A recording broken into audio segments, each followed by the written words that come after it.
Hello and welcome everyone to yet another episode of Mandatory Topic X. My name is Ken Davis. Joining me today, as always, is Tim Trent. Today we're going to be talking about these masterpiece films known as the Cheetah Girls 1 and 2. Well, I suppose that there are worse things in life. Concentration camps, definitely worse than this. Fine, I'll be a little less silly. These movies did not appeal to me, but I could see how they would appeal to young and up-and-coming teenage girls who want to make their dreams come true. You think these movies appeal to teenage girls, really? You know what I mean. Like, if I had to guess, probably between the 8 to 14 age group, I would think. I don't know. I'd say maybe 8 to 12. Getting that adolescent demographic. But yeah, these movies are definitely for younger female audiences, but that doesn't necessarily make them bad. Their content makes them bad. Not necessarily making them bad. It makes me wonder why we're even talking about them. So I'll be upfront if you couldn't guess, listeners. These movies were my idea, not Tim's, and I stand by that. I think these were an interesting thing to have watched, and I'm glad we did it. So there. Okay, I'm broken apart by this issue, listeners, because, you see, on one hand, I like the idea of doing stuff like this that's kind of weird, that probably no one cares about or is covered. Maybe that's just because I'm, taking hipsterism to a whole new level, but on the flip side, I'm not sure about this movie choice. But it's okay, we did it. We might as well go all the way through with it. I used iTunes search to see if any other podcast had covered the Cheetah Girls. I did this after we'd already decided to cover it, but just to see, and there were no other podcasts that had covered this, or most of the other Disney Channel original movies for that matter. And we at Mandatory Topic X like to live on the edge. We like to exploit our audience. Well, actually, I'm pretty sure our audience is, running for the hills when they noticed that this was about the Cheetah Girls. No, this will be our most popular episode of all time, guaranteed. Is our target audience 8 to 12-year-old girls? I didn't realize that. FBI, please don't bust down our doors. I mean, I'm just saying, if this is supposed to be popular, whatever. Maybe the demographics are changing. I mean, My Little Pony is popular, so fair enough, we can try it. But we're not ever talking about My Little Pony. I mean, we're not going to talk about it in a serious review sense. We're going to make fun of it. We will frequently reference My Little Pony as something we will never talk about, but we will never actually talk about it. Okay, I guess we can get started then.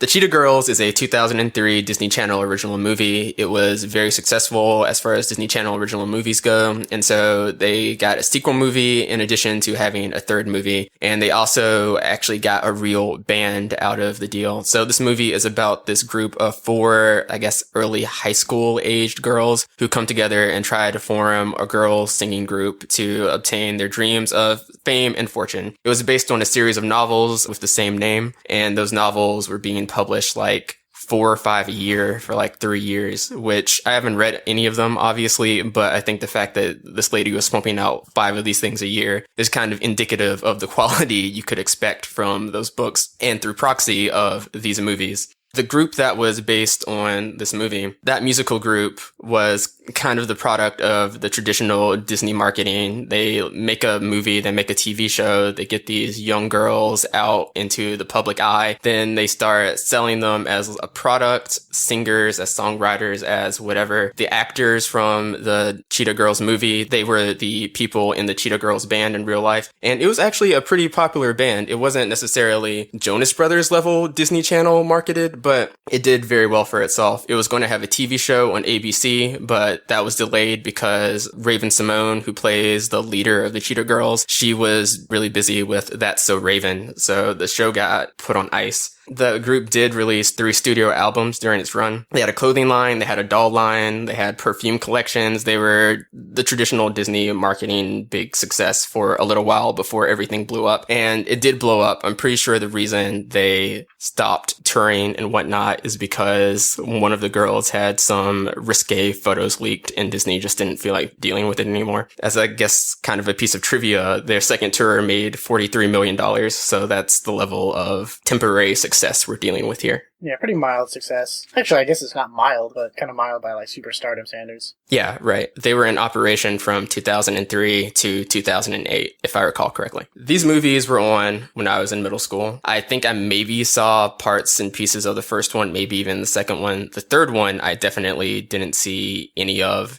I don't know really why I decided that these movies would be a good topic. I just thought these would be sufficiently random. And so, hey, why not go for it? And like I said earlier, I don't regret that decision a single bit. All of our listeners have lost faith in you, but it's okay. Whatever. They shouldn't have had faith in me to begin with. No, you and your atheism. So even though there are 3 Cheetah Girl movies, we're only going to be talking about the first 2 today. Maybe we'll get around to the third one later if I can find a way to propose that without having Tim kill himself. We'll see. That'll be difficult. I'll find a way, listeners. I'll come through for you, as always. He's gonna rent out a crazy harem and buy me a bunch of crazy stuff, but the condition is that I have to watch their Cheetah Girls movie, and I'll teeter on that for a little while, and I'll give in. I don't know what the budget was for the first one, but the second one apparently got $25 million. Oh, really? Which actually seemed kind of low to me, but then again, maybe for a not. TV movie? That seems really high for a TV movie. I'm not really sure what to compare it to. Maybe I'm wrong. Yeah, I guess I don't know the budget of any other TV movies either, but that strikes me as being pretty darn high. Yeah. Well, anyways, you can go ahead and do your plot overview. Let's see. All right. So as I mentioned earlier, this is about a group of 4 girls, Galleria, Chanel, Aqua, and Dorinda, who are in their freshman year of high school, and they have formed a group known as the Cheetah Girls. Galleria is being played by Raven Symone of That's So Raven fame and The Cosby Show and whatever the hell else she's done. Chanel was Adrienne Balion. I'm going to butcher these names. Dorinda Thomas, as in the movie, was played by Sabrina Bryan. And Anquanette Walker, or Aqua, as she is called in the movie affectionately, was played by Kelly Williams. This movie opens with them all singing in the park. I guess they're at a birthday party, and it's shot like a music video, even though they're supposed to be singing in front of these kids. This was clearly a well-produced, pre-recorded track, and they're all lip-singing. It just looked really, really fake. They didn't really go to any efforts to make it look like they were actually singing there in the moment. And I mean, okay, Disney Channel original movie, how much production quality do you want? But come on, they could have done better than that. Another thing is, because it's being shot like a music video, they're doing all of these close-ups and they're randomly changing positions.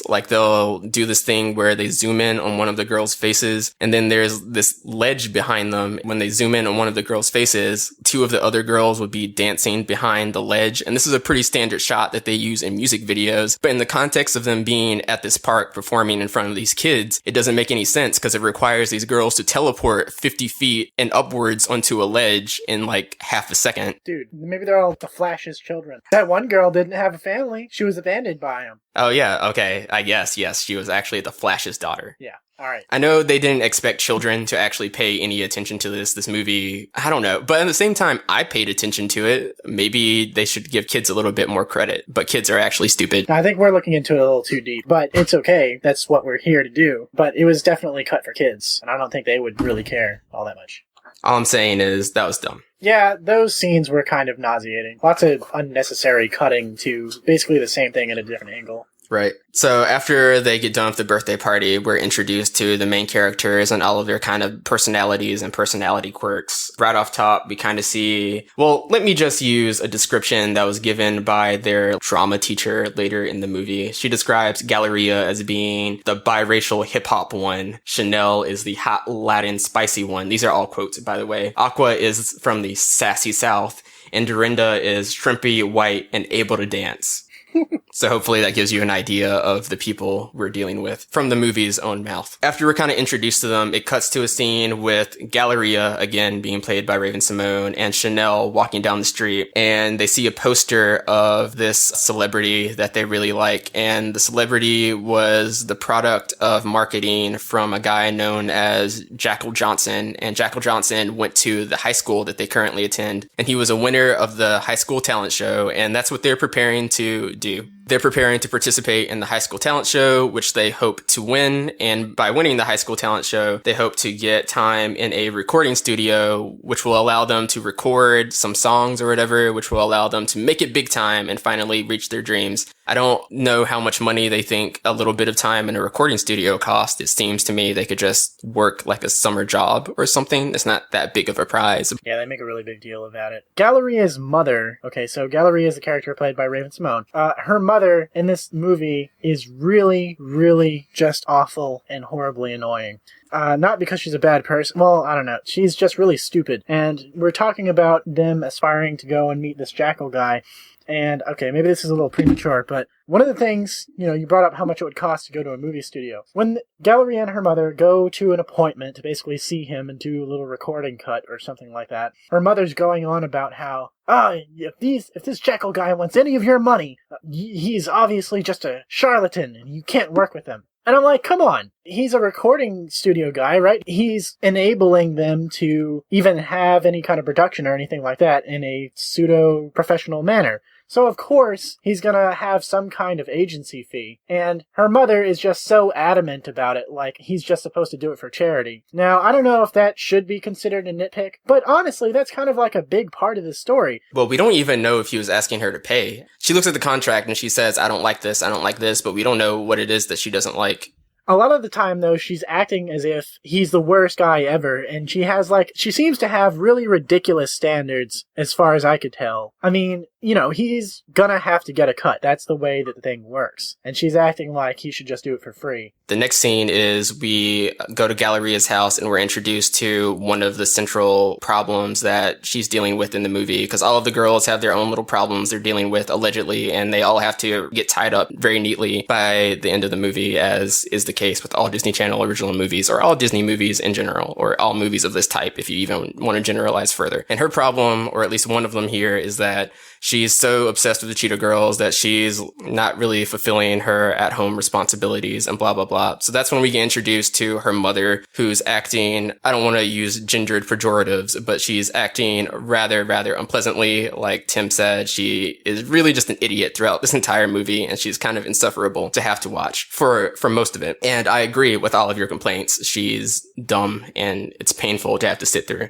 It's not even that Raven wasn't being responsible or something. We can't really know for sure, but when they go through that first scene where her mother is basically trying to talk her out of it and telling her that she can't do it, Raven goes on about, Galleria, whatever. That character goes on about how she's been responsible, she makes good grades, she takes her work seriously, and you can tell that she works, she takes the job seriously. She's trying to really do a good job with her little band. So she's trying to be responsible, and her mother's just like, oh no, you can't do anything, you need to study harder. She's like an Asian, like that Asian stereotype, kind of. You need to study for college, you can't have these delusions about dreams. She wasn't even saying that. She just wanted Raven to not pursue her dreams because she didn't want Raven to get her heart broken. Like, that ended up happening, but that was just kind of a coincidence. It wasn't like the mom had a really good intuition into being able to see, like, this is the clear outcome of the situation. No, she just kind of had a lucky guess. Well, I distinctly remember her, mentioning that she wouldn't be able to focus on her studies and to do things like go to college. And then Raven makes the argument, oh, well, if I get a record deal or something like that, I'll be able to afford college. And then she's just like, no, you can't do that. I won't allow it. Yeah, I mean, it was dumb. Oh, and another thing with that scene, this definitely is a nitpick. So, fair enough if you don't agree with me. Why doesn't she have even the slightest trace of an accent if her dad has such a very strong accent? That's dumb. Your dad has an incredibly strong accent. Not really. Well, okay, he does. Yes, it's very, very strong.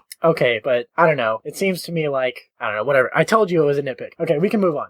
But it's a nitpick that you can apply directly into your own life, like a verbatim. You're a dad. You're making it sound so bad, Kendall. But I've known. I'm saying that was a pretty profound oversight on your part. I've known other people who did have accents, like cousins and stuff like that. I don't know if it's just me that's being weird or something like that, but I would think that it would rub off at least a little bit. I don't know. I don't have anything to say about that. Well, I said it was a nitpick. So after we're introduced to Galleria and her problems, we get introduced to the problems of all the other girls. We go to Chanel's house. Chanel's issue throughout this movie is that my mom doesn't pay enough attention to me, and she has a really rich, wealthy, cultured boyfriend that she's always thinking about getting married to, and she doesn't want to ask me about what happened in my day or my dreams and me. So that's her issue. Then there's another girl named Dorinda. I think I mentioned earlier that Dorinda is white. Her issue is actually a legitimate issue. She's living in a foster home and she's kind of embarrassed about how poor she is and her background. So she doesn't want her friends to know. So she pretends to live in this penthouse when really her foster family is poor, and she has anxiety about knowing about her real family or her racial makeup and yada, yada, yada. So that was actually kind of impactful is far too strong of a word, but compared to everyone else's issues, that kind of worked. Yeah, like relatively. Yeah, right. And then last but not least, well, actually, literally least, is Aqua, because Aqua gets almost no attention throughout this entire movie, and she literally does not have an issue. Aqua's issue, I shouldn't say literally does not have an issue, but her issue is so trivial. Aqua is afraid of riding the subway. This was mentioned for all of 10 seconds towards the beginning of the movie, and it comes up again for 10 seconds at the end of the movie, and that's it. That's all her character gets. She really gets screwed out of all the characters, all the screen time and whatnot. She gets screwed the most. I'm not sure I would have wanted an additional melodramatic element in this movie, so I'm not complaining. Yeah, fair enough. So we find out about all of their problems, and then we get introduced to kind of their high school. Then we get introduced to the love interest of the movie. The love interest is interested in Galleria. He's supposed to be a senior, so that makes him 17 or 18. I don't know how old Galleria is at the time. It's possible, and I don't know why this even really struck me, but it's possible that he's as old as 18 and she could be as young as 13. And I was like, Are there 13-year-old high schoolers? Yeah. I didn't notice he was a senior either. Although the thing that kind of did annoy me is how completely pointless it is. And also, what high schoolers act like that? Like, what high school kid is so suave, just walks up? He wasn't even suave. He was just kind of a jerk. I was really surprised that she liked him. I didn't understand that she was supposed to like him until pretty far into the movie. I thought he was supposed to be the antagonist. I thought that was obvious. No, Jackal is obviously the antagonist, which actually I didn't think was very fair because... No, Jackal was a good dude. We'll get into that later. It seems like he was the antagonist. Well, yeah, we can get into that later. Fine. The way these girls talk, when the movie started, I was like, immediately, I don't know if I can handle this. I don't know if I can handle their lingo and their jargon and their cadence, and everything about the way they're speaking to each other is just super annoying. But then about 5 minutes in, I thought it was actually kind of infectious, and I started digging it. I don't know how you felt. I'll tell you one thing. They're girly jibber jabber. I'm not talking about like the lingo of the era, like, I don't know, whatever people said back then. You know, the hip words. I'm not talking about that. That actually I kind of found nostalgic. But their girly way of freaking out about stuff, that was annoying. And I didn't warm up to it. And I don't know how to really convey it. I know I'm not doing it justice here, but it was bad. It was very stereotypically, "Eee! Oh, we might get a record deal. Oh, that guy's so dreamy." Crap like that. Except much more giggly and annoying. The only thing I can do to give you people a glimpse into what their speech pattern is like is they say things like cheetah when they're excited. At one point, I'm not sure if you caught this, but at one point when they do the cheetah, there's actually a tiger growl that they edited in. And I was laughing. I was like, whoa. The entire time I was watching this movie, I was coming up with ridiculous subplots because I couldn't handle it. And that was the only way to like keep me occupied. And I was actually laughing most of the way through like the second half not because of the movie itself, but because of that. But when that happened, I was just like, that's when it started. Because I was like, what? Do they have like a cheetah off screen? Why isn't that ever shown? Why don't they ever show the cheetah and the Cheetah Girls? They just use it for a sound effect? And then the cheetah's, it's like abandoned and it's like very depraved and stuff like that. It's like, why won't you show me in the movie? And it's just like crying and they just take all those scenes out. I don't know. Whatever. I'm going way too far with this. Let's continue. Okay. Like when the group breaks up because they're having their little hissy fit. Oh, you're too controlling, Raven. I imagined like one of them going off and having the subplot about like one of them going and becoming a terrorist, joining Al Qaeda or something. And then the conclusion of the movie. It would be so great if this happened. I would love this movie if this happened. She goes off. She trains to be a terrorist while all the rest of the movie is like continuing as it was before with all their little girly bullshit. And then, in the end, they all die of a suicide bomb. That'd be the greatest thing ever. That would be a terrible movie. I would laugh. That would not even be... Actually, I just laughed. Okay, so that would be kind of funny, but... Okay. Oh, see, I don't want to hear any criticism from you. It would be hilarious. Okay, I'll stop. You got me. Good. That'd be pretty good.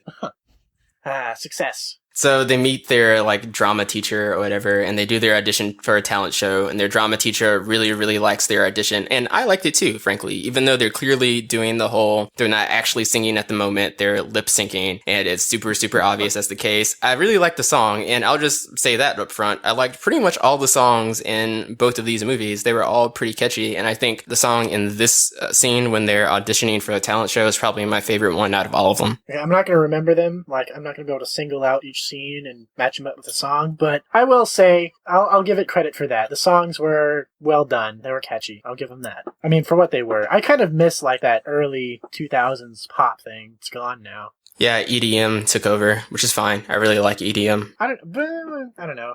It's kind of weird. Bad taste. It's kind of weird to like think, man, those days when the Backstreet Boys were on the radio, those were the good days. Okay, I don't know. Whatever. The point is, I associate them with that time, and it makes me nostalgic. Okay. So they meet their drama teacher, and she's the one who kind of introduces them to Jackal Jackson, the producer we've been talking about, because he's in the audience and he was watching the talent show since he went to their high school. And he decides that, hey, I want these girls to be my newest project. So that's when he gives them the meeting to come to his studios and whatever. And that's when Raven's mom, or what's her name? Galleria's mom. That's when she comes in and she's like, no, I'm not going to have this happen to my baby girl because blah, blah, blah, blah, blah. I don't know why I'm making her like a sassy black woman. Well, she is black, but she's not sassy. She's not that kind of sassy. She's just annoying. Also, Chanel's mom is there at the time as well. And she's just kind of parroting whatever Raven's mom says, whatever Galleria's mom. This girl is Raven. I'm calling her Raven for the rest of the movie. Okay. She's Raven Symone, playing basically the same character that Raven Symone plays in everything she's in. Except she's not psychic in this one. A minor detail. That would have been cool. That would have been a good twist. I agree. Yeah, like at the very last movie, turns out she has psychic powers. What? Why did you use this before? She's not in the last movie. Oh, that's true, yeah. Well, okay, whatever. You get the point. She's not in the last movie because That's So Raven was doing pretty darn well. Or maybe That's So Raven was off air at that point. In any case, she had already made enough money that she didn't feel the need to participate. She just decided, I'm out. She also didn't participate in the real band or real group or whatever because she had her own recording contract and whatnot. So Raven was pretty much doing her own thing outside of these movies in regards to the Cheetah Girls franchise. Isn't that kind of weird, though? I mean, I knew that, but now that I think about it, isn't it kind of weird that the main character of the first two movies, I don't know if she's the main character, she's like the unifying character. So she's pretty important of these two movies, and she's not even a part of the band or in the third movie. I don't know, that's a little weird to me. Right, especially since the major theme of these two movies where friends gotta stick together, we can't let anything break us apart, guys. And then she's just not in the third movie. The excuse they give is because she went to college, and then she just doesn't participate in the band at all. So her mother won. Her mother won. So her mother and Chanel's mom are trying to stop her from meeting with this producer dude. And her dad, who's actually a pretty good character, or I liked her dad, he's able to convince her mom to let her and her friends go meet with the producer. So they go and meet with the producer guy, and Raven shows up late and she has poop on her shoe, and it's totally embarrassing for her because she's taking everything super seriously. They perform in front of Jackal Johnson or whatever, and he's super impressed and he's willing to sign them, but Raven's mom is totally against this. You know, the weird thing with that scene is it was kind of weird how they were going on about poop. It was like, come on, it's a stupid thing to even focus on. Yet later on, the guy's like, welcome back, poop shoe. I'm like, I mean, they don't focus on it that much. It was just the gag. They spent like a minute, 2 minutes on it. It wasn't that big of a deal. It wasn't a good gag, so I'm a little surprised. But whatever. Okay, you know what? Never mind. I'm going to take that bit back. Okay, so I was thinking that, in the third movie, Raven's gone. It would be good if instead of focusing on the band itself, you have all the 3 band members. And in the first 2 movies, Raven, her thing is like she's a control freak, but really she's coordinating and keeping the group together. So that when she's gone, the third movie could just be like, a drama. It wouldn't be the same kind of musical movie. It'd be like something really hardcore where they're all like, we can't stay together without Raven. And then their lives just go in horribly crazy directions. And it's like, wow, we've lost our way. That actually would be a really, thematically appropriate ending. I would like that a lot. That'd be good. That would have been good. And, they would have to take it seriously. It would have a serious tone, and one of them wouldn't come out okay, like something bad would happen. And they'd be like, damn, I guess our childhood dreams were a little idealistic, and this is the real world. And then they would walk away and live their lives, and we would have all gathered, maybe in the end, a useful message. But no, I'm sure that's not what the third movie's about. Who knows? We haven't seen it. Let's give them credit. Maybe they did something that profound. You're not going to use that as a selling point, Kendall. I don't believe I believe. Don't you want to see the exciting conclusion? You just said how good it would be. Okay, you got to see it now. It's not going to be that good. It won't be. You don't know that. I know that. No, it won't be. No way. Do you really think they'd make 2 movies this bad for no reason? Obviously, they're building up to something. Something profound, really. Yes. You think that's what they're... This is what we get for letting Shyamalan direct these. Okay, but it wasn't really Shyamalan, actually, listeners. If you care, it was some guy named Oz Scott. So they agree that they're going to start recording some stuff for the producer dude, and they decide that they're going to meet that Saturday to do a recording, and they're going to practice every day that week. However, the talent show is on Saturday, and so they can only do one or the other, and they choose to not do the talent show. And now Raven's character has gotten a really big head. Her dreams of becoming famous and successful are coming true, and she's just becoming a jerk. She's bragging to everyone in school to the point that they start like a website about how much they hate her. And that's kind of funny, actually. That was pretty funny. I don't understand how she didn't hear about it, 'cause she doesn't ever acknowledge that people hate her, even though there are like advertisements for this hate website all over the school. I don't know how that was allowed at all, actually. So she's becoming really obnoxious, and everyone in the Cheetah Girls starts to dislike her and get tired of her. They tell Chanel, because Chanel is the closest one to her, apparently. They tell Chanel, hey, you better talk to your girl or else we're gonna do it. I don't know why this is Chanel's responsibility, but so Chanel agrees to talk to her, but she keeps putting it off, and so drama and conflict ensue, blah, blah, blah, blah, blah, whatever. Kind of felt weird to me that they're, the lady coordinating their talent show guilt trips all of them because they're like going to record like a professional, semi-professional setting. Like, shouldn't you be happy for these kids? Instead, she's like, I thought I could count on you. I thought that was weird.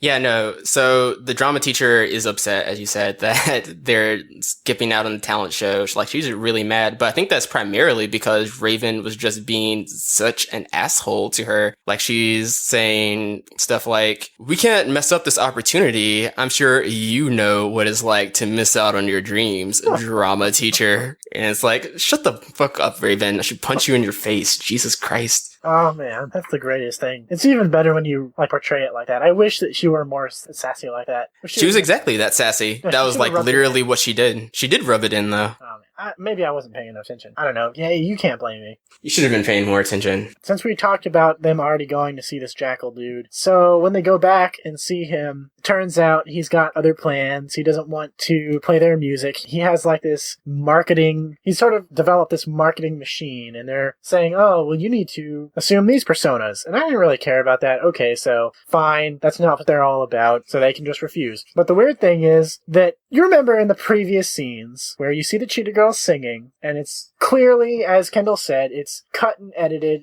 It's not portrayed as if they're doing it raw. It's a music video. To clarify, in the universe of this movie, they're supposed to be doing it live, but it's just incredibly obvious, more obvious than in most movies about singing, that they are not actually doing it live. Yeah. So when the Jackal guy proposes this, Raven just takes great exception to the idea that they would lip sync. No, we don't lip sync in our music. And that's just, that's why I was saying earlier, irony, because they're lip syncing like the entire time that they're doing their little music videos in this movie. This is why this movie is actually a really deep and profound and important movie, because it's very easy to skim over this point, but this movie is a meta commentary on itself.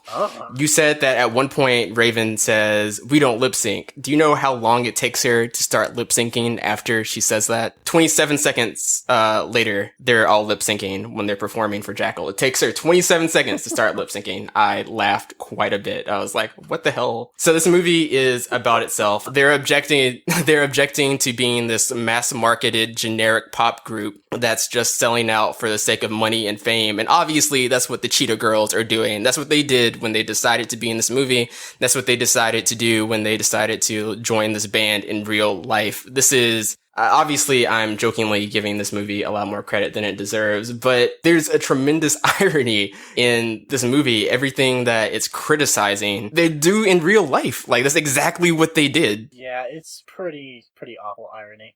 Kendall, I'm starting to think, it would be a good segment? Taking really bad movies and then putting a spin on them and saying, no, this is really a really good, deep movie, and then having like some stupid philosophical argument for it. Might be a good And thing. just never breaking character. Yeah, yes. just being like super serious about it. Like, no, but this is really, truly genius because, in fact, blah, blah, blah, blah.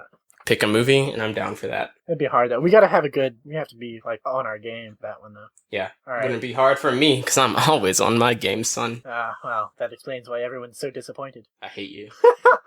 Oh, come on. So they're at the meeting of Jackal, and he's telling them that he wants them to sell out by doing the thing they've literally been doing the entire time. And the example of the song he wants them to perform is the song "All Around the World, We Go All Around the World." And I thought it was a catchy song. It was of the same caliber as all of the other songs they've been performing. It was a catchy pop song, but they, like we've said, they just take great exception to doing the thing they are literally doing both in this movie and in real life. So they decide not to do that, or particularly Galleria, Raven's character. She decides she doesn't want to do it, but the other girls are considering it for a little while. And while they're walking out of the studio, they see like 30 other girls in the studio, or just to show that Jackal has like a line of people he could call on at any time, and he doesn't really need them. At this point, Galleria is feeling really down about herself because her friends hate her because she's been acting like a pushy snob, and the drama teacher hates her, and her mom was right. Her mom thought that if Galleria tried to pursue her dreams, that she would end up breaking her heart, and it happened, and she like runs to her mom in tears and yada yada yada.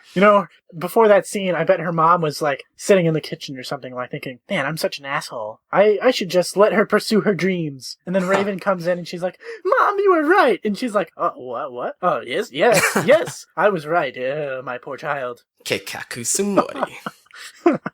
When Raven's with her mom and she's crying about how she left the Cheetah Girls and she was really upset that they broke up, she says, and I quote, "I guess you either walk with the devil or you don't." And I said no. And I'm like, you literally are the devil. What you decided to not participate in was you decided to not be part of this mass-produced pop crap. But that's literally what you're doing, Raven Symone. It's what you're doing right now. I don't know. There's a lot of irony in here, as we've said multiple times. Chanel's problem is that her mom's not paying enough attention to her, so her mom offers to go on a shopping trip with her, but at the last minute, her mom breaks off the engagement for the shopping trip because she's gonna go hang out with her boyfriend or whatever. So this is the exact thing Chanel's been upset about. So she takes her mom's credit card and goes on a shopping trip by herself. So while she's on this shopping trip, she just spends an extravagant amount of money. Like, we don't even know how much, but we're left to assume thousands upon thousands of dollars. So at some point, her mom confronts her about this, and Chanel breaks down and is like, "You haven't been paying enough attention to me." And her mom, like, apologizes to her. And I'm like, don't apologize to her. She just spent thousands of dollars of your money. Ground her ass forever. This is not cool. Nah, they're rich. It's a rich people problem. We don't know if they're rich or not.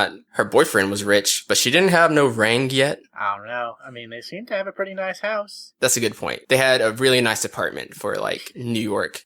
So at this point, they're all upset at each other, kind of. Raven doesn't know if the other girls have accepted Jackal's deal or not, but she's walking into the talent show, not because they're participating in the talent show. She just wants to go make amends with her drama teacher since she's not participating in the Cheetah Girls anymore. And on her way, her dog falls into a hole or something. And this becomes an international incident, apparently, because the fucking news team shut down the entire city. The power for the freaking city block has to go off. The talent show has to be shut down. Every news team in the city is there covering it. Every station is broadcasting this thing live. And there's this crowd of thousands of people around this manhole that this dog fell into. And it's the most ridiculous freaking thing I've ever seen, ever in any movie. Yeah, it was completely absurd. You had fire trucks and stuff like that showing up. There were cops all over the place. It's it's a dog in there. How could the dog get in there so badly that they couldn't just pull it out? I mean, it's crazy. How many people got fired because they held up traffic right there? I lost my job. My family's gonna starve because of your dog. We're not exaggerating at all. They really did make a national incident of this dog being in this freaking hole. It was ridiculous. It was incredible. And the other thing that was really weird is, okay, it wasn't weird because I guess we've already established that this movie is ridiculous with this scene, but why is everyone so concerned? Why are there crowds of people circled around this hole, gripping their throats and, oh, what a tragedy. Oh my gosh, a dog fell down there, but it's fine. We just need to pull it out. Yeah, no, these people were legitimately concerned. They weren't just curious. They were, like you said, they were gripping their throats and holding back tears and crap. And it didn't make any sense at all. Oh, man. And then, some homeless bum falls into the hole across the street. Everybody sees it and they're just nah. Or they're just, actively angry at him. Get a job! You're what's wrong with this country. To top it all off, that's the climax of the movie, basically. Right. So they were all kind of angry at each other, but because this dog fell into the hole and because it is literally being broadcast on pretty much every channel, that's how the Cheetah Girls see that Galleria's character or Galleria's dog is in trouble. And so they all come rushing to her or her dog's aid. And that's how kind of they get back together. Now, as we mentioned, they literally shut off the power. Saying that again just kind of made me go dizzy, but they literally shut off the power for the city block or whatever because this dog is in the hole, and so the talent show gets canceled. But what we do get to see of the talent show is the love interest. He's in this rapping group, and it's not even a rapping group. There's a DJ and him, and he's doing the lamest, whitest rap of all time. And I just thought that was particularly ironic because he, on a few occasions, literally insults the Cheetah Girls for doing generic pop, and he's doing the most Vanilla Ice rap I've heard in my life. Yeah, I think at one point he also comes in on Raven as she's playing the piano and doing something that resembles organic music from the heart. And he's like, this is what you should be doing. This is beautiful. And then he goes off and does that. I'm like, okay. All right, guy. He's like, I was just joking. I never meant to bolster you all along. This is all part of my plan. Oh, man. Okay. Yeah. Another thing with that scene that I thought was kind of weird was that, okay, they get the dog out and there's resolution to this great crisis. So then the girls, they start coming together and singing and they're sort of resolving their little fight. Somehow, there's a giant light show and suddenly everything becomes a concert in the middle of the street. Yeah, okay. Just to make sure the setup is clear. They get the dog out and everyone in the fucking city of New York is rejoicing because of this dog that no one would give a shit about in real life. And to celebrate, they start doing this impromptu singing thing, and everyone from the talent show has come outside because the talent show was canceled and the entire school decided, let's help Raven get her dog out. So everyone's there and they're doing the singing thing. There's a full stage and there's a light show going on, and they're doing this entire performance out of nowhere, and they've got the choreography down and people are joining in, and it's ridiculous. It's hard to describe the ridiculousness of this scene. There's literally a soundstage. Yeah. They were on the street and there's just a soundstage out of nowhere. That's not an exaggeration. There is a sound stage. It went from crisis to party. It's like this group is becoming the new Jesus or something. Okay, so the love interest, he was there as well because he came out of the talent show, and he randomly has a guitar, right? Yeah. He has like this electric guitar, and he starts playing it, and he's playing it in the background of the song the entire time, but there's no guitar in the song. If you listen to the song, there's no guitar being played in the song. No, Kendall, you misunderstand. He's like some kind of guitar genie.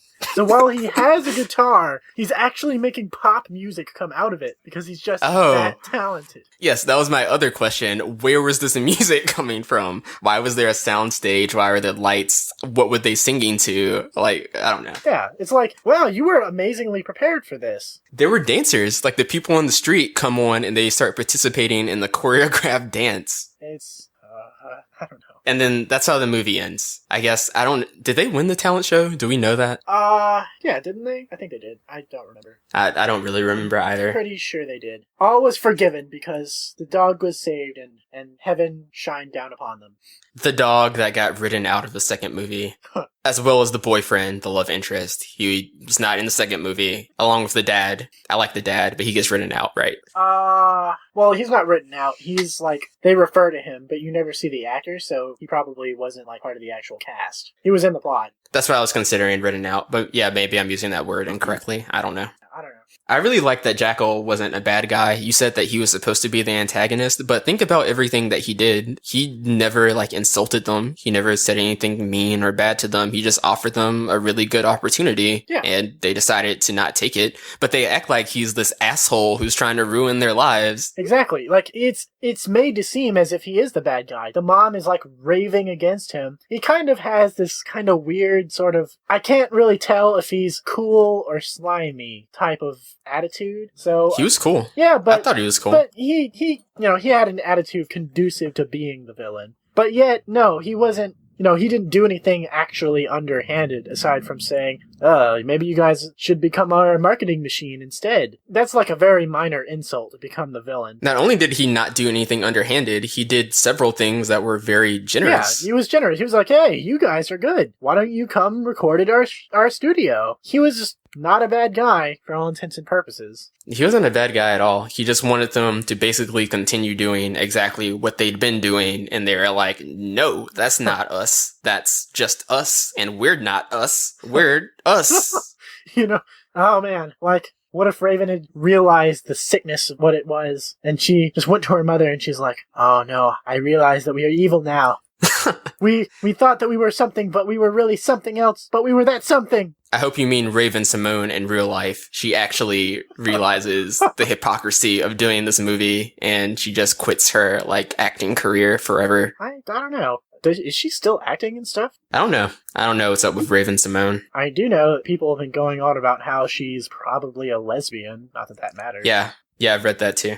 Whatever. She avoided the Disney touch of death, whatever, that Miley Cyrus and all the other people allegedly had. What do you mean? What are you talking about? She didn't go off her rocker. She's kind of been out of the public eye. Right. Okay, I guess maybe we can assume that she's reasonably a normal person. Seems like it. Whatever. At the very least, her abnormality isn't, like, all over the media. But I was legitimately upset that they treated Jackal like he was an asshole when he was actually an extremely nice guy who did nothing but try and help them. Yeah. I thought that was very unfair of the movie. Well, heck, the other girls didn't even do that. They were just like, oh, well, maybe Jackal's got a point. It was mostly just Raven's mom, and then her being, like, she didn't even really treat him like he was an asshole. She was just like, I don't want to do this because it's not us. But it was really her mom, and that's kind of like the persistent thing with this movie that was always pissing me off, is whenever her mom said anything, it was just bad. Yeah, her mom was really annoying. But actually, about at the halfway point, there was a point in which I started to agree with her mom. I forgot exactly what happened, but she did something that was kind of reasonable. I guess it was during the, like, long period of time in which Raven was acting like a total asshole to everyone. But I don't know. Her mom overall was a pretty bad character. You just started to like her because she started not being completely crazy, but she was still probably pretty unreasonable. I would like to give this movie credit for, during the period of time in which Raven's character is being an asshole and you're supposed to hate her, I do actually hate her. Like, they do that very well. Yeah, she was really annoying, but I mean, whatever. It's high school girl getting excited. I can understand that. Now, the weird thing was, I thought the scene where she was, like, beating up on the other Cheetah Girls for being weird and, like, carrying around a hot sauce. Like, who the hell is going to care about that? Who's going to criticize you for carrying around hot sauce? She was going on about how they need to act more like, professionals or whatever. And professionals don't carry hot sauce around. That scene was a little... That was dumb, but it wasn't... I mean, that was the point. She was just supposed to be hateable at that point. Yeah, well, I mean, that's probably what sealed it for me. Yeah, so I guess we're done talking about this. Do you have any final thoughts on the Cheetah Girls 1? It was a messy movie. The plot was kind of all over the place. I guess to its credit, they did kind of try to do some character development, like some legit character development, which, you know, good on them that they were able to do that, or at least try to. The characters, well, okay, most of the Cheetah Girls I didn't find particularly annoying. It was just kind of the interactions, and also it's probably not fair for me to say that because, you know, they're trying to be like a successful girls pop group. It's not something I even really care about, so I'm probably not most qualified to really hand down judgment. But I'll say that they tried, and they failed, but at least they were trying, so I'll give them that. Oh, also, the editing in this movie is horrible, and I'll leave it at that. What did you not like about the editing? That didn't stick out to me. The shots seemed awkward a lot of the time. They were, like, cutting out prematurely, or they were at, like, some kind of weird angle or something like that. I don't know. I don't know if it's just because I came into the movie biased, and then I thought, oh, well, this is gonna suck. And so then Why would you come into this movie biased? Because... How dare you? Okay, sarcasm. Alright. That wasn't sarcasm. Whatever. Joke, ha ha ha ha. Or maybe it wasn't. Maybe you're being serious. Why would I come into this movie biased? I don't know. It doesn't sound all that great, Kendall. Cheetah Girls movie. Now, maybe I was wrong. Maybe I was wrong to do that. Maybe I would have come into it and it would have been like the greatest thing I've ever seen. Wow, oh my god, it brings tears to my eyes. It's so moving. Everyone should see this movie. They'll learn so much. The world needs to see Cheetah Girls. But didn't turn out like that. So anyway, I don't know if that's really that valid a complaint, but I just thought that the editing was kind of nauseating. Well, not all the time, but sometimes you could tell. Like, for the music videos, I don't like music videos anyway, but I couldn't even look at the screen like half the time because it was just making my eyes sore. Really? I didn't have that issue at all. This is not a good movie. This movie is a bad movie. As far as bad movies go, I thought it was entertaining enough, but I didn't have that particular complaint. The editing didn't stand out to me as being particularly bad. I guess in the sense that it was really out of place when they're doing these music video type editing shots, but they're just supposed to be like casually singing in the park or whatever that happens like 10 times throughout the movie. That was kind of jarring. You know, now that I think about it, if they would have stuck to if they would have made it look more amateur, that might have actually been a little more endearing. That might have actually gotten a little sympathy from me. Oh, look at these high school girls in this realistic situation trying to make it. But no, they have to make it all freaking artificial and crappy. Gotta sell those records. I guess their goal wasn't really trying to be a cinematic opus. I mean, their target audience probably really doesn't care, so that's all I have to say for that. The DVD sold 800,000 copies, so apparently somebody liked it. Yeah, soundtrack sold several million copies as well. Okay, well, I guess we can move on to the Cheetah Girls 2. So in the Cheetah Girls 2, Chanel's mom, who was dating this really rich French guy in the last movie, she's desperately trying to get married to him. So he invites her to come live in Spain. I said he was French. He's actually Spanish. They kind of changed that up in this movie. He invites her and Chanel to come to Spain for the summer, and the Cheetah Girls, since they don't want to be broken apart for the summer, they decide to enter into this music competition that's happening in Barcelona where they're going to be staying. So they get accepted into the competition, and they're able to convince Raven's mom to allow them to go. So they all go to Barcelona, Spain, where they're staying with Chanel's mom's boyfriend, and they're staying in this ridiculously luxurious mansion because he's filthy stinking rich. And they're practicing, or allegedly practicing, trying to win this music competition, and there's more interpersonal drama and conflict as in the last movie, and they all have this thing that they have to resolve, and they all resolve it, and they kind of break apart, but they come back together, and everything is all right at the end of the day. And that's how this movie goes. Almost the exact same thing as the first movie, really, but this time they're in Spain. Well, I thought that this movie had definitely a whole lot more in terms of like substantive character, plot development, conflicts, and things like that. Like, what's her name? I don't even remember which one it is. The girl whose mother is living in Barcelona or whatever. How do you not remember their names? Chanel, Dude. obviously. Cheetah Girls movie. Well, to be fair, I have the memory of liking all that. She has legitimate concerns about, hey, I don't want to move to Spain, whatever. Believable mistrust in this person who is trying to court her mother because she has all these concerns about her mother and her past. And I thought, well, that's kind of nice. You know, you have a human element that's not this made-up, candy-coated pop star crap. Like, there are actual relationships, actual meaningful concerns in this movie. Not that that makes this movie good or really even interesting, but at least it's a little bit better. At least they have a little bit more in that front. Although, I guess I can't really say the same for the other girls because they're kind of bland. That dude that her mom was trying to marry, he was like filthy rich though, and maybe that just biased me because I'd be glad to get like a filthy rich family member, you know, like that was her dream, to be rich and famous. Well, here's the rich part. It's done. It's done for life. You don't have to work anymore. Come on. Like, I would have been excited, so maybe I was just unnecessarily unsympathetic to her plight. But no, you're right. That was well developed, and if I had a heart and wasn't selfish, then maybe that also could have had the potential to have worked on me on some level. I didn't really think about the guy being rich all that much. I just thought that he was a pretty nice guy, you know, for what he was. I halfway thought that he was going to be like a villain in the beginning. I thought he was going to turn out to be some kind of bad guy, and they're all going to have to, whatever. Oh no, it wasn't really what it seemed. Oh, the tragedy.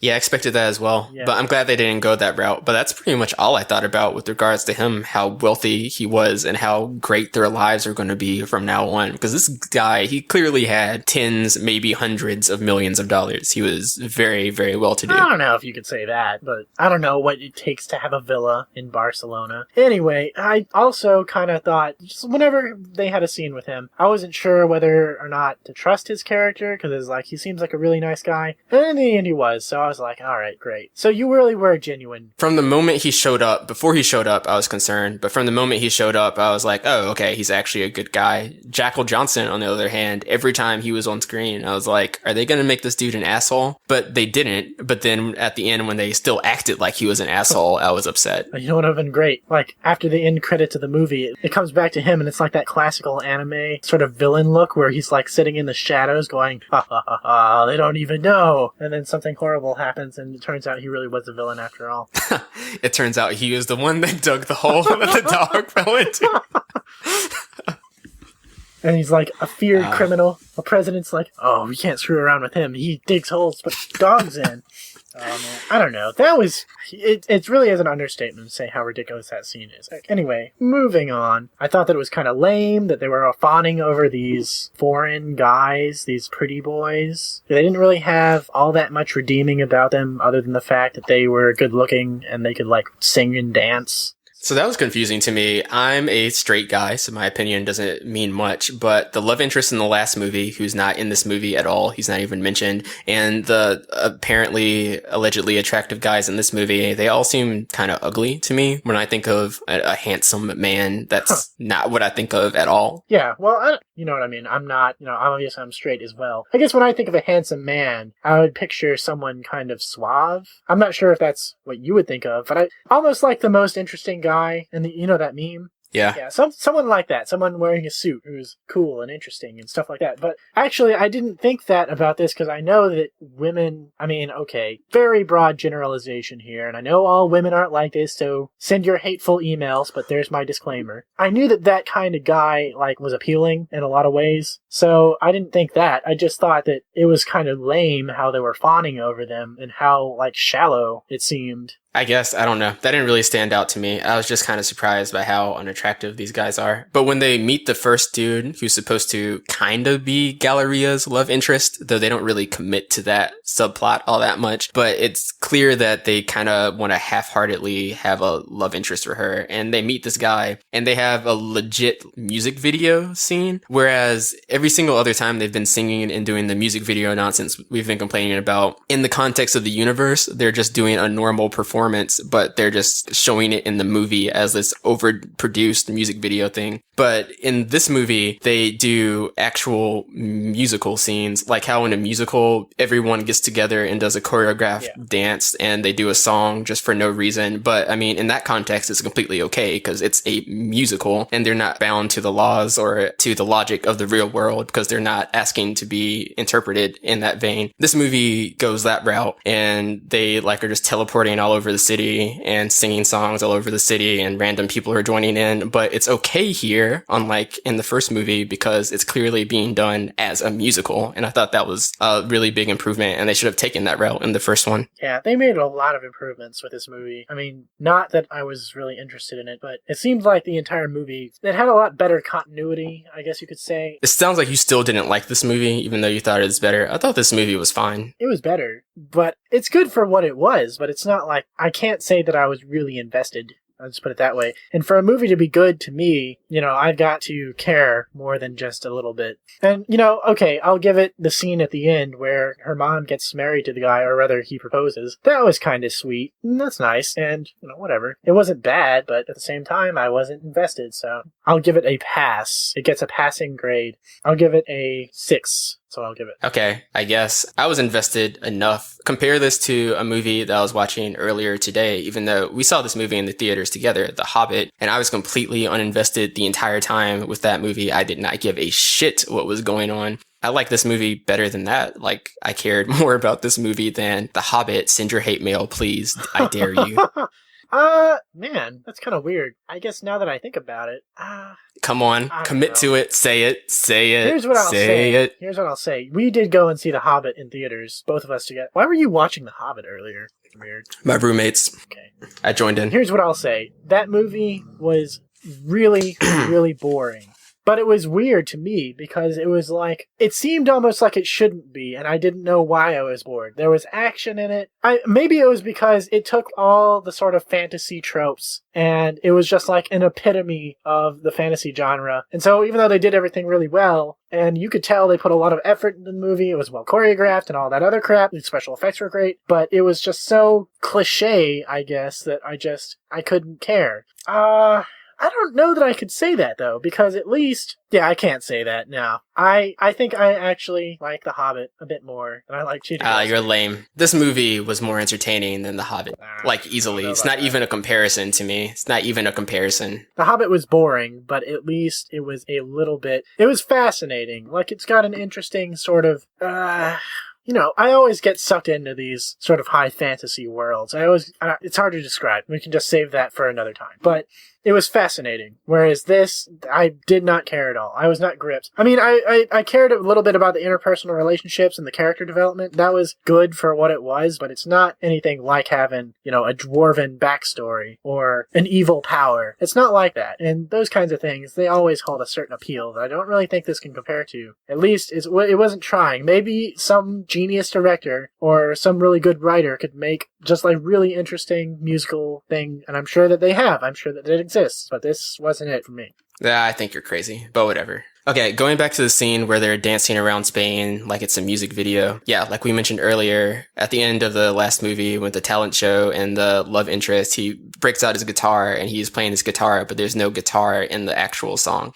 So Raven's love interest in this movie, during this music video scene, he breaks out an acoustic guitar. So he has this acoustic guitar, and for the song he's jamming out, there actually are guitar sounds in the song. So good on you, movie. However, they are for an electric guitar. They are very clearly for an electric guitar.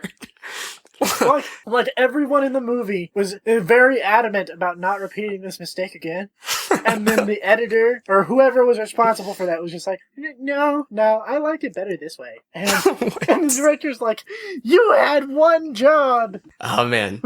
Or maybe it was just the fault of like the prop department. Like, we told you we wanted an electric guitar. Well, we made a bunch of those, but we thought that they looked ugly, so we threw them away. Why would you do that? They costed $90 a piece, and you made 100 of them. Yeah, well. I mean, what did you expect? What are they're just like really stuck up, like, oh, come on. You expected us to produce Michelangelo or something like that? No, but we did expect something. We expect you to follow simple instructions. Like, well, I think you're asking a little too much, sir. Now kindly leave my office. I've paid you so much money. Leave! But seriously, there's clearly a scene, because in the song, there's like a guitar solo, and he's like wailing on his acoustic guitar, but it's electric guitar sounds. Like, what? I don't know. Maybe he's just that talented. Whatever. It's that maybe that's why these girls are so crazy for these guys, because it's like they have like Jesus powers. Oh, what? Yeah. You want a piccolo solo? Oh, well, let me just whip out this violin, and it comes out like piccolo. How are you doing that? Turns out I'm Jesus. That's the only way to explain it. The only way to explain it. I guess that, I mean, that ties up my previous conundrum. I think we can accept that. What they don't show you is the crucifixions that happen afterwards. I don't understand that joke. Because they were like Jesus or something. Oh, I get it. Yeah. So I guess the conflict here is that, again, Raven's character is being really pushy because no one wants to practice for the competition because they're all having fun in Barcelona. And I don't know, I wasn't really sympathetic to her, but... That was something that kind of bothered me because here they're going to this music contest and Raven, she's trying to take it seriously. Like it doesn't seem like she's actually being unreasonable. Like throughout this entire movie, people are acting like she's being a control freak. And I'm like, dude, you have a contest coming up. It's not unreasonable to expect you to need to rehearse or practice or something like that. And everybody's acting like she's being crazy. And I'm like, I don't get it. She's being responsible. Yeah, that's true. Her mom was also a very much improved character in this movie. Her mom was really chill and just kind of enjoying catching up with Spanish culture and all of that. She knew some people in Spain and she decided that she wanted to try and pursue her dreams again. I liked what they did to her character. Yeah, she was better, but... Well, okay. They brought some of the old mom, which I guess... You know what? I'll give you that. They did a good job. There's like this subplot in which Chanel becomes friends with one of their competitors, and the competitor became friends with Chanel because the competitor's mom wants to break up the Cheetah Girls so that her daughter will have a better chance at winning the competition. So that's a big source of drama. Yeah, she's like the main villain of the movie, basically, which was pretty weird. I don't know. Yeah, it was odd. She did not seem villain-like, which I guess maybe that's like the ultimate compliment to the writers. Make a villain that doesn't really seem like a villain. Oh, expose the inner scummery. So one thing I wanted to say, the ending scene, well, the second to last scene, when they actually get to the competition and it's their time to perform, they do this like whole elaborate performance, which incorporates all of these people that they couldn't have possibly had time to actually include in the performance since they had only been practicing for a little while. Turns out they have like a bunch of needless cameos as like the extras. That's what they spent the entire budget on. And they had like $100 to do the rest of the movie. Why did you get Tom Cruise and Morgan Freeman to be background characters? They're facing the other way. You can't even see their face. And the director you will not have any of it. They are essential to this movie. Oh, man.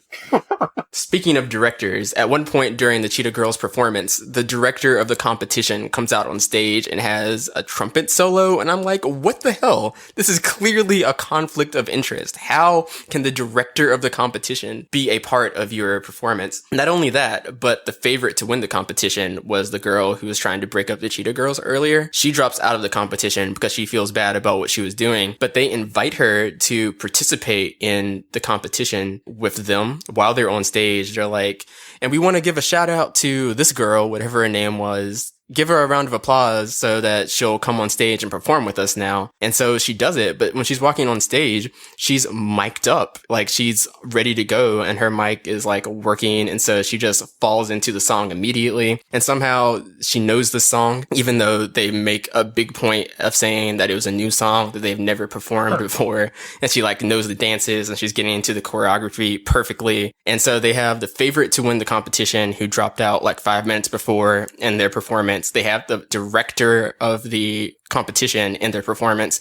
They have the nephew of the director of the competition in their performance. It was cheating of the highest caliber. Yeah, I didn't really question that much because it kind of occurred to me, or it seemed to me that rival girl actually just sort of became their friend. I mean, really, I thought that the villainous aspect was her mom and that she didn't really like give a crap. I mean, yeah, she wanted to win, but it's not like she was like conspiring against them. She was being friendly with him. So I bought that. Although I didn't even notice that other stuff, but yeah, kind of a good point now that I think about it. You didn't notice that the director of the competition like got on stage and was performing with them? I noticed that, but I didn't actually like start thinking, you know what? Yeah, this doesn't make any sense in terms of like a competition. I guess I just wasn't thinking about it at that point. I was just like, I'm ready for this to be over. That struck me immediately. I was like, what the fuck is going on here?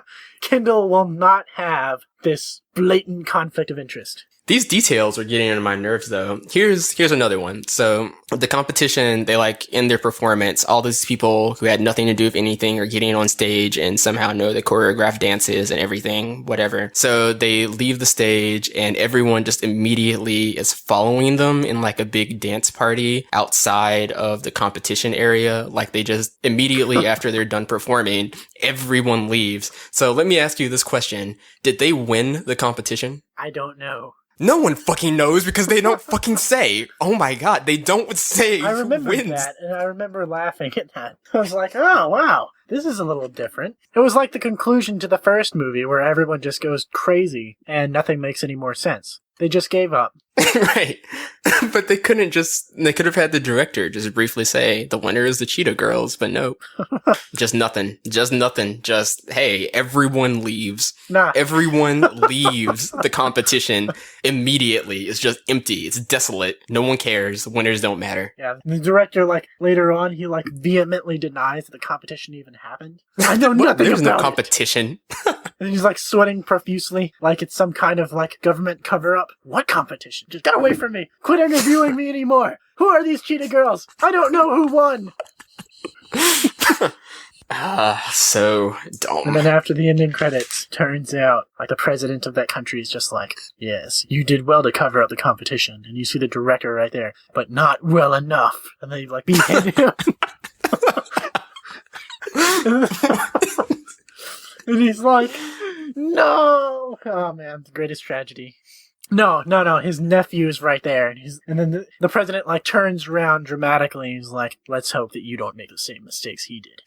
Dun, dun, dun. And he's like, I don't know what the fuck is going on. Why am I here? Why is a music competition illegal? So that was the second to last scene in the movie. The last scene in the movie is Chanel's mom getting married to the boyfriend dude. So they just have this weird actual music video thing. Yeah. We've been saying that they were doing these music videos, singing things before, but this is really over the top. Clearly, this is a music video because they're shooting scenes of them walking down the aisle and they're singing while they're walking down the aisle in the church at the wedding or whatever. Yeah. But then they'll just randomly teleport to scenes where they're on this weird mountain thing or something and they're wearing these sundresses, completely different wardrobes. That didn't actually, what's weird about that is that didn't actually seem that out of place to me. Maybe it was just because I was ready for the movie to be over. But I was like, it's a satisfactory, what else is the ending going to be like for this thing, right? I mean, I'm not saying that the wedding is probably the thing that the movie should have ended on, so that's fine. I'm just saying it was weird that they chose to handle it in this music video, this literal music video. They have them walking down the aisle and singing, and they're doing the overproduced pop music. Okay, that's fine. But then why are they, also showing these shots of them performing it on top of, this mountain thing in sundresses during the summer? Yeah, some of it was a little random. But in other times, though, I thought it was... I guess it wrapped it up well. I guess I would have preferred them to have done a music video and just shown clips of the wedding and, clips of them hanging out and having a good time, as opposed to whatever stupid concoction of plot they decided to do instead. So maybe it's just because, again, I was happy to get it over with, but I thought that it wasn't a bad way to go. It is a little odd, but whatever. It's not really a complaint. I was just pointing that out. This whole movie... Actually, no. Nope, that is a complaint. That was stupid, and I'm not forgiving them for it, but whatever. Kendall has what are you going to do? To be angry about. Actually, there's I'm pretty angry at the guitar mistakes. Yeah. The guitar mistakes were pretty unforgivable. Come on. At some points, I wasn't actually even watching. I was just listening to the music video because I kind of figured it's a music video, and I hate music videos. And the point of this is just to listen to the music, right? Because it's just going to be a song for the next 3 minutes. So you suck. Really you have to commit. Dude, so terrible. There's nothing to commit here. At least with The Hobbit, I was hoping that it would get really intriguing. I was trying to be sucked in. I was committing to it. This could not make me do that. So, actually, there you go. There's a perfect reason to show that The Hobbit was better in my mind. Because at least I was actually, scanning the plot and trying to figure out what was so great about it, only to come to the realization in the end that it was really just a really, really, really boring movie. But with this, I was just kind of treating it like the movie that it is, which is, whatever, a silly kids movie. I strongly disagree. While this is not necessarily a good movie, this movie is easily much more entertaining than The Hobbit. Easily. Not even a comparison. It's going to spark an international debate. They're going to forget about Ferguson. They're going to be like, opinions about the Cheetah Girls 2 movie.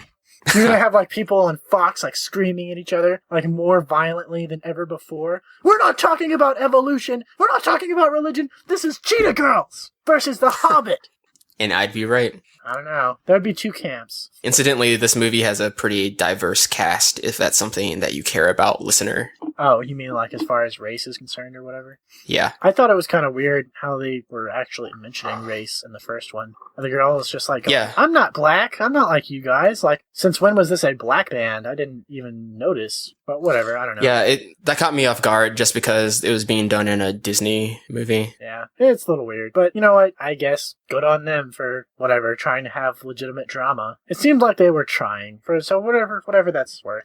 I'll give it. Cool. Do you have any closing thoughts? Alright, so the second movie actually seems like a legit movie. I'm not saying that I particularly liked it, but it seems much more... I don't even know what the right word is. They just did a much better job with it. As a whole, it seemed like a cohesive plot with characters that you could sort of care about and could sort of relate to. And, you know, it wasn't particularly exciting or whatever, but it's a movie and it wasn't that bad. So I'll say that. I'll give it that verdict. Not that bad. So probably a 6 out of 10 if I had to give it something on the spot.